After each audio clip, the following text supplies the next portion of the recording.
Então, para quem não me conhece ainda, meu nome é Saba Fonseca, sou especialista em panificação, confeitaria, cozinha básica e industrial. Tá bom? Não é inscrito no canal? Se inscreve, já curte essa live. Como é fácil ganhar muito dinheiro fazendo os pães modelados diretamente das suas casas, tá bom?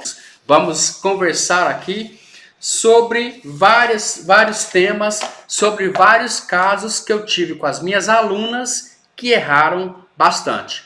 Ontem falamos na nossa live qual é a diferença da farinha de trigo e a sêmola ou a semolina. Então, a farinha de trigo, ela é derivada do trigo, do grão do trigo, pode ser um grão pequeno, um grão grande, um grão mole ou um grão duro. Já a semolina, ela só é extraída do grão do trigo que já está bem seco e duro. Então, a diferença da farinha de trigo e a semolina é exatamente essa. Falamos também por que os pães murcham nas 3 etapas. E eu te ensinei para você colocar os seus pães modelados para assar com uma outra forma maior embaixo, para não queimar a parte de baixo, e colocar para assar no forno frio, e só assim ligar o seu forno, deixar 40 minutos até corar. Isso vai fazer com que seus pães não murchem, nem no tempo de descanso, nem no tempo de colocar para assar, e nem no tempo que você vai tirar do forno. É tira e queda. Falamos também sobre o que é melhorador de farinha, e eu te expliquei que é um produzido químico, que é industrializado, que você com 10 gramas você consegue ativar 1 quilo de farinha de trigo, deixando essa farinha um pouco mais forte, como se você tivesse tirado o grão do trigo e feito a farinha lá no campo, como se fosse a primeira moagem dela, deixando a farinha bem mais forte. Isso é melhorador de farinha. Hoje vamos falar sobre estudos de caso e todos os erros que as minhas alunas comigo aqui já erraram, e eu pedi autorização para todos eles para a gente falar. É só não falar o nome para a gente entender e começar a não errar mais. Um dos erros mais frequentes é quando o pão racha por cima. Você coloca para assar e esse pão vai assando, crescendo e racha a parte de cima. A gente fala aqui na panificação que rasga aquela parte de cima, abre. Esse momento é muito ideal. Por que acontece isso? Acontece isso quando você não sova a massa direito e quando você não atinge aquele ponto de véu, que é esticar a massa, deixando como se fosse um chiclete. Você deixou a massa bem mole, bem macia, e no ponto de véu, que é o ponto de chiclete, você nunca mais vai ter esse problema aqui, tá bom? É para geralmente ensinar vocês todos os erros que eu já errei, todos os erros que os meus alunos já erraram, para que você não venha cair na tentação de fazer outras coisas erradas aí, para você não perder muito tempo para consertar um erro. Então, esses erros são clássicos. E o próximo deles é um erro que comumente usado em vocês, porque vocês acham que para fazer os pães modelados diretamente de casa e vender e ganhar muito dinheiro fazendo seus pães diretamente de casa, da onde você está, com os utensílios que você tem e do jeito que você está, é impossível. Não, e eu posso te provar por quê. Todos os pães modelados começam a ser feitos em casa mesmo, porque para mim é bem mais fácil eu ensinar você a fazer os pães com as mãos manualmente primeiro, para depois jogar vocês para fazer os pães diretamente na máquina, no cilindro. Porque se você entende como que faz um pão diretamente com as mãos, você vai entender que quando você passar para as máquinas, vai ser bem mais fácil. Então, a minha resposta para você, para esse erro e esse estudo de caso aqui, é que dá sim para você vender os seus pães diretamente de casa e com os utensílios que você tem em casa agora e da onde você está agora. E eu vou te lembrar, refrescar sua memória, que todos os utensílios precisam ser de madeira, tipo uma colher de pau, plástico, silicone ou vidro, porque quando se trata de fermentação, o fermento não gosta nem de aço, alumínio ou alguma coisa de ferro. Então, você tendo esses ingredientes e esses utensílios dentro da sua casa, agora já começa a fazer os pães e já começa a vender os seus pães naturalmente. É assim que todo mundo começa. Outra dúvida e outro erro muito clássico de vocês é quando vocês fazem o fermento de Cristo e não sabem renovar. A gente fala renovar é quando a gente fala alimentar. Primeiro, gente, vocês têm que colocar esse fermento de Cristo dentro de um recipiente que for uma garrafa PET, que seja transparente por fora e seja mole para você, bem maleável, para você manusear ela. E tem que ter a tampa para rosquear bem rosqueado, sem ter nenhuma entrada de ar aí, porque você vai forçar aqueles ingredientes que estão lá dentro a formar o fermento de Cristo. Querem saber a receita completa do fermento de Cristo? É só entrar no meu canal, o primeiro vídeo é o fermento de Cristo. E para renovar é muito fácil, é só fazer a mesma medida que você fez para transformar a farinha, o açúcar, o sal e a água em fermento, colocar a mesma medida e deixar um terço. Você vai dividir em 3. A primeira parte você coloca na geladeira para servir de isca, a segunda parte você dá para alguma vizinha e o terceiro você faz os pães. É assim que a gente renova o fermento de Cristo, tá bom? Aí vocês me perguntam, mas como é para alimentar o levain e como é para alimentar o fermento de Cristo? Para alimentar o fermento de Cristo é só colocar a mesma quantidade de ingredientes que você colocou para formar o fermento. Já o levain, você precisa deixar o seu levain forte e você precisa alimentar ele todos os dias para que ele fique bem forte. Não vai fazer pão nesse dia, durante 3 dias, pula 1, 2, 3 dias, já alimenta o levain novamente. Não vai fazer o pão na semana, durante uma semana, pula uma semana, alimenta novamente. Senão ele vai morrer e vai ser difícil você reaviver esse fermento. Então é 100 gramas de farinha de trigo com 100 ml de água misturado com um pedacinho do levain que você já tem aí, que seja 50 gramas, mistura. Essa é a alimentação que você tem que fazer todos os dias para o seu levain ficar forte. Não vai fazer pão naquele dia? Então intercala aqueles dias lá que eu falei para vocês entenderem que esse é um erro clássico que acontece muito aqui com as minhas alunas. Então aqui, esse erro que eu coloquei aqui para vocês é como conseguir fazer pães modelados com o que tem em casa hoje. É o que eu acabei de falar. Vocês precisam começar de casa mesmo, até depois você conseguir fazer e abrir o seu próprio negócio e a sua mini padaria, tá bom? Gente, uma coisa que eu esqueci de falar para vocês, como tem muita coisa para falar hoje, eu tô correndo um pouco, porque senão não dá tempo da gente terminar tudo aqui. E aí, eu esqueci de falar para vocês, vá formulando as ideias e as dúvidas que vocês têm aí na cabeça, para depois você me fazer as perguntas que vocês querem fazer no final dessa live, que eu vou responder a todo mundo. Se não der tempo de responder a todo mundo, a gente responde aqui na seção de comentários. Aí, uma coisa que me deixa muito intrigado e eu fico com muita raiva é quando os pães das minhas alunas saem desde o começo, que vocês fazem a massa, reforçam a farinha, peneira o fermento biológico seco na farinha, mistura lá, dá tudo certo. O problema é quando vocês vão tirar o pão do forno e esse pão começa a murchar aquela casca de cima. Primeiro, para você entender, para um pão murchar em cima, ele precisa ser enrolado. Eu vou pegar o papel aqui para você entender. Digamos que você abriu esse pão em um retângulo e você vai enrolar ele.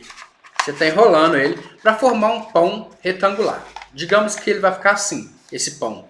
Se essas voltas aqui dentro ficarem frouxas, o que vai acontecer é que a fermentação vai crescer esse pão e essas voltas vão ficar frouxas. Quando você tirar o pão do forno e ele esfriar, o que vai acontecer? Ele vai começar a murchar a parte de cima, porque ele tem que encontrar uma parte com a outra lá dentro dessas voltas que você fez. Então, isso se resolve quando você vai fazer um pão, ou seja ele redondo, ou seja ele ou seja ele cilíndrico mesmo, na forma de bolo inglês, você precisa deixar as voltas bem firmes para que quando ele assar e crescer e depois você tirar do forno, ele não começar a murchar e abaixar aquela parte de cima. Tira e queda, e você vai ter que fazer isso.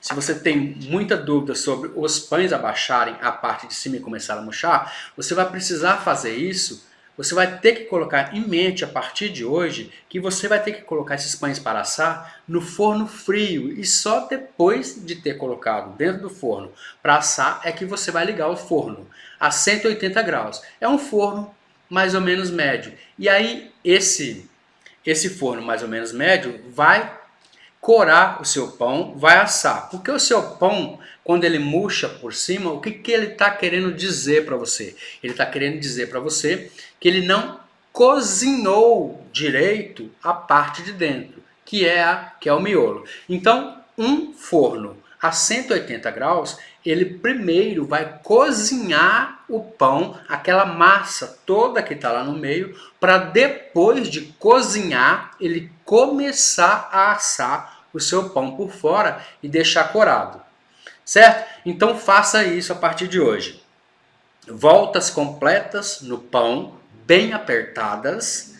E se for recheado, não coloca nem água, nem muito queijo, porque o queijo vai derreter, vai abaixar e vai ficar oco por dentro, aí ele vai tender a murchar a parte de cima também, certo? Então, a partir de hoje, tenha em mente que o seu forno precisa estar a 180 graus, bem baixinho, para que ele cozinhe e depois asse. Faça esse teste como atividade hoje, faça o seu pão e depois você posta para mim a sua foto dos seus pães lá no meu Instagram, @sabafonseca. E se vocês quiserem ver todas as fotos dos pães que o pessoal faz aqui nas lives e postam lá para mim, é só vocês entrar no meu Instagram, @sabafonseca, e olhar nos stories que eu deixo lá para vocês olharem todo dia. Só que um problema é que fecha os stories, eles fecham em 24 horas, né? Então aproveita, vê todas as fotos que o pessoal aqui da live está mandando para mim e coloque lá a sua opinião. Achou bonito? Achou feio? Achou legal? O que você achou? Tá bom? Tô te esperando lá. Aí, gente, eu pego mais uma dúvida aqui para vocês, que quando eu falo que é para vocês colocar uma outra forma embaixo, as pessoas não se atentam no que eu estou falando. Então, eu vou explicar, e vou te pedir licença, que eu vou te explicar como se eu estivesse explicando para uma pessoa, uma criança de 8 anos. Digamos que você já fez a sua massa, você já modelou os seus pães e você colocou os seus pães modelados já dentro da assadeira. Está lá dentro da assadeira para descansar. Debaixo dessa assadeira que você colocou, você coloca uma outra forma retangular maior do que essa que você colocou os pães. Por quê? Porque isso, quando você for levar no forno, o forno não vai queimar a parte de baixo. Não vai ter tanto calor na parte de baixo, porque você colocou duas formas, para não queimar os pães. Outra ideia básica, que é erro clássico, é você não colocar a grade do forno na posição correta.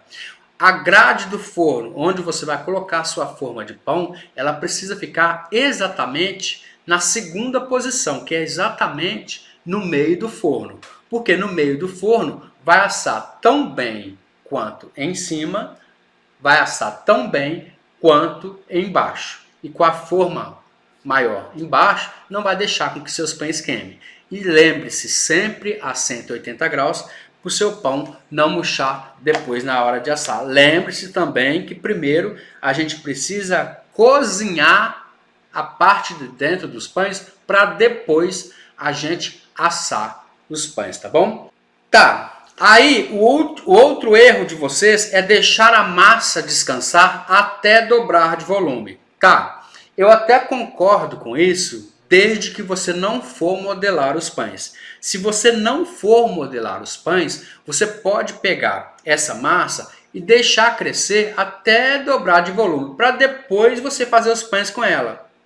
Mas os pães modelados que eu ensino aqui para vocês, esse tempo de descanso. Você sova a massa e vai deixar descansar. Esse tempo tem que estar entre 10 minutos e 20 minutos. Não pode passar de 20 minutos. Por quê? Porque se você deixar passar de 20 minutos de descanso, você não vai conseguir modelar os pães. Tá bom? Quanto mais tempo você deixar descansar, mais difícil vai ficar de você modelar os pães, porque a massa já vai estar cheia de gás carbônico, que é o que a gente chama aqui de fermentação. E para manusear uma massa que já está fermentada, ela fica muito difícil de você manusear. Então, vamos combinar o seguinte: a partir de hoje, todos os pães modelados que você for fazer, que tiverem modelos sem ser aquele redondo ou sem ser aquele cilíndrico que a gente assa na forma de bolo inglês, e se você precisar fazer trança ou qualquer outro modelo, gravata borboleta ou trançado na parte de cima, trança embutida, qualquer coisa que você for modelar, de 10 a 20 minutos de descanso. Não mais que isso. Faça um teste. Deixa crescer até dobrar de volume ou deixa crescer mais de 1 hora para você ver. Quando você for manusear a massa bem fermentada, você não consegue. Fica muito difícil. Mas então, aqui já estou te dando a dica básica, que é erro clássico, somente 20 minutos, tá bom? Tá, e aí você me faz um outro tipo de erro, que é bem clássico. Eu ensino os pães modelados feitos exatamente manualmente.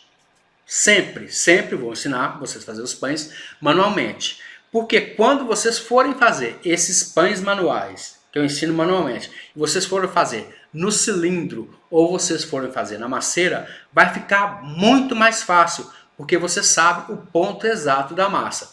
E aí, o erro clássico de vocês é: pode passar no cilindro ou não pode. Qualquer tipo de massa que você fizer, desde que você saiba o que você vai fazer com ela, se é um pão modelado ou se não é um pão modelado, você pode passar no cilindro. Fica até mais fácil, a massa fica até mais lisa.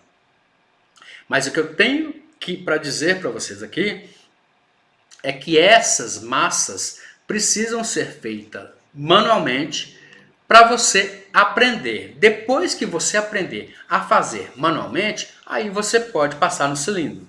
Essas massas podem ser feitas com fermento de Cristo, podem ser feitas com fermento biológico fresco, fermento biológico seco, ou podem ser feitas com fermento natural levain, e pode sim passar pelo cilindro.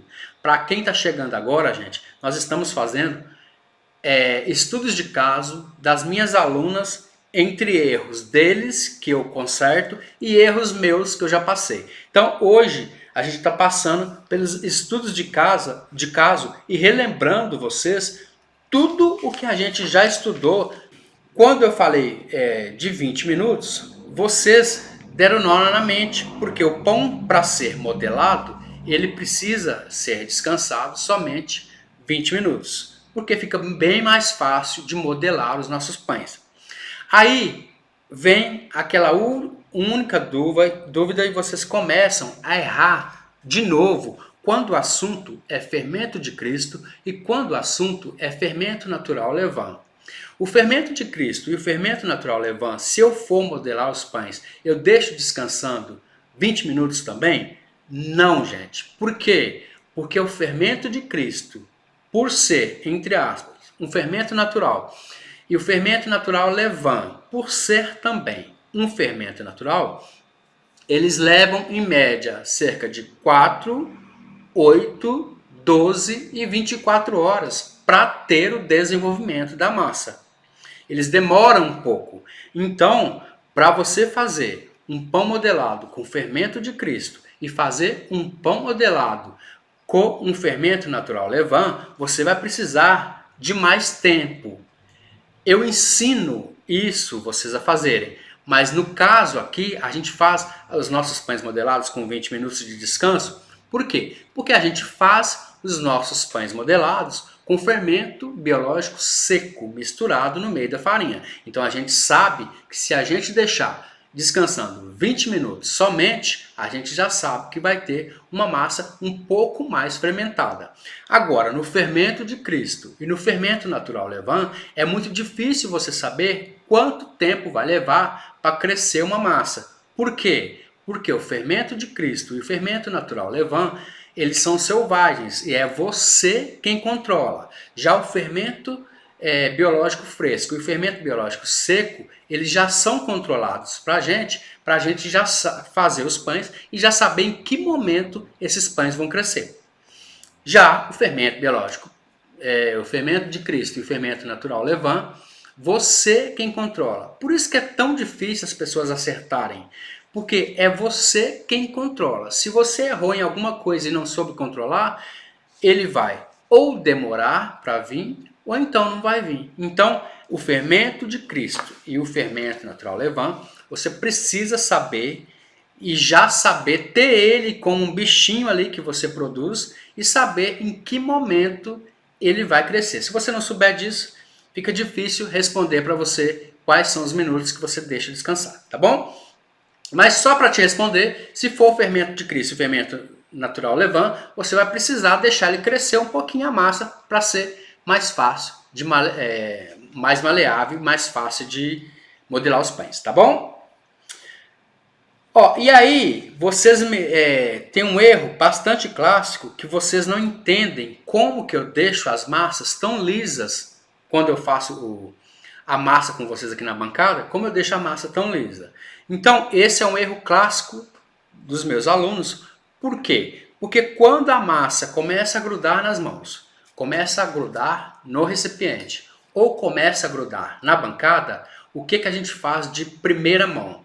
A gente joga farinha. E é exatamente esse erro que está deixando vocês não venderem os seus pães. Está deixando seus pães modelados um pouco mais secos, um pouco mais sem atrativo.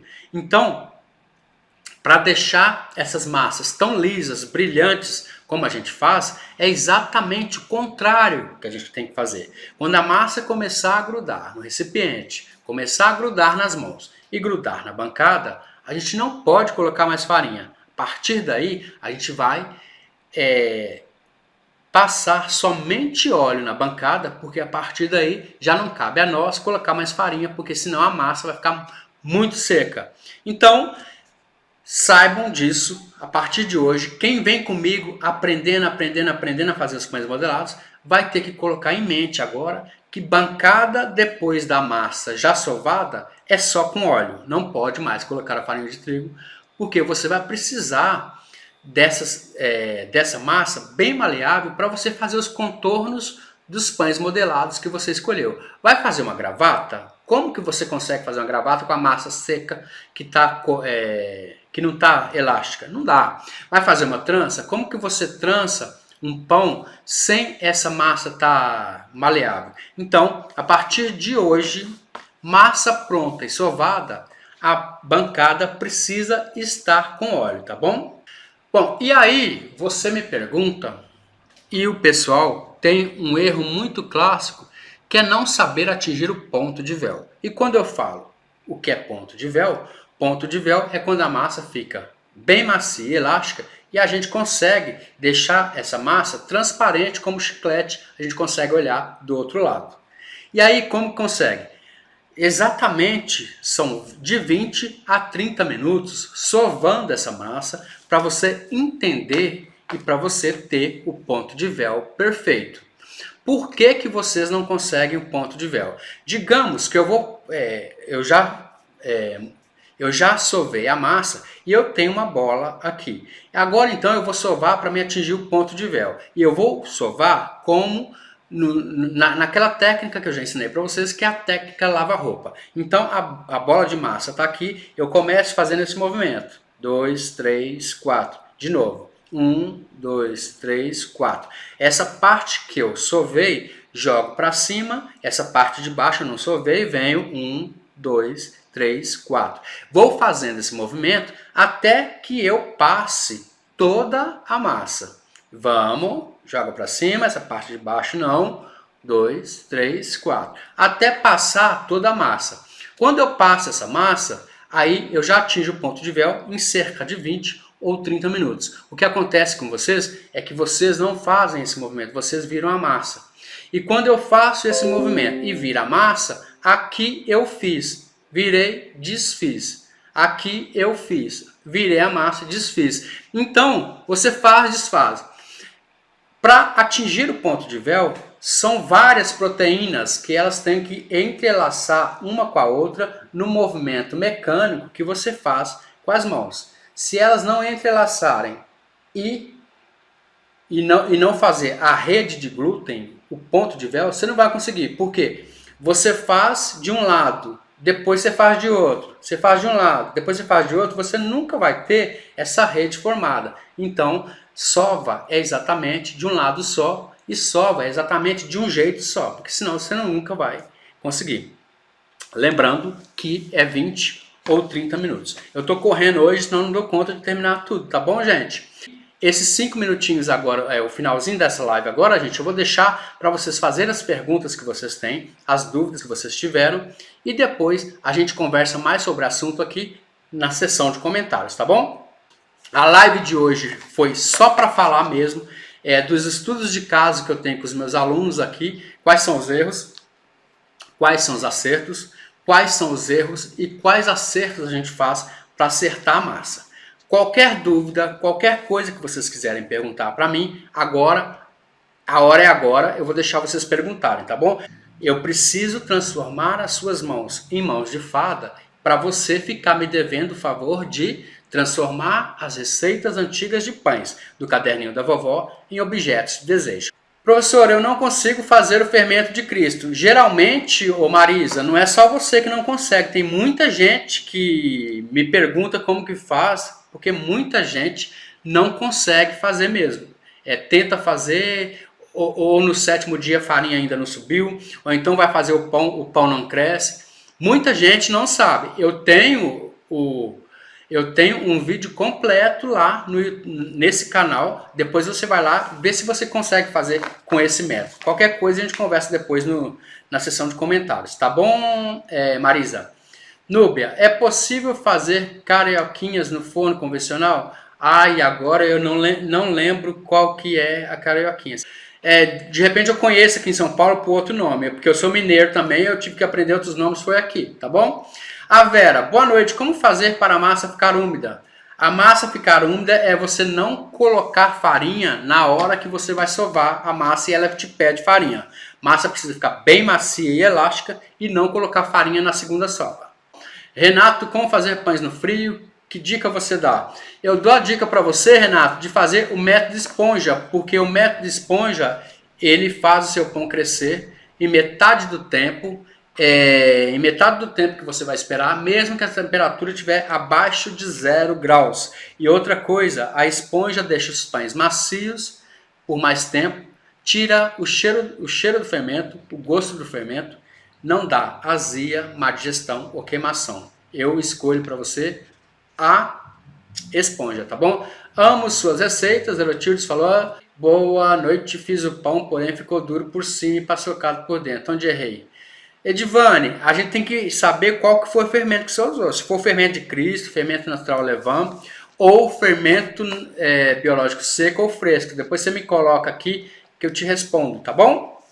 Gente, então foi um prazer enorme, gratidão eterna de vocês terem cedido o tempo de vocês comigo aqui, porque uma live foi casada com a outra para vocês não perderem nenhum assunto, tá bom?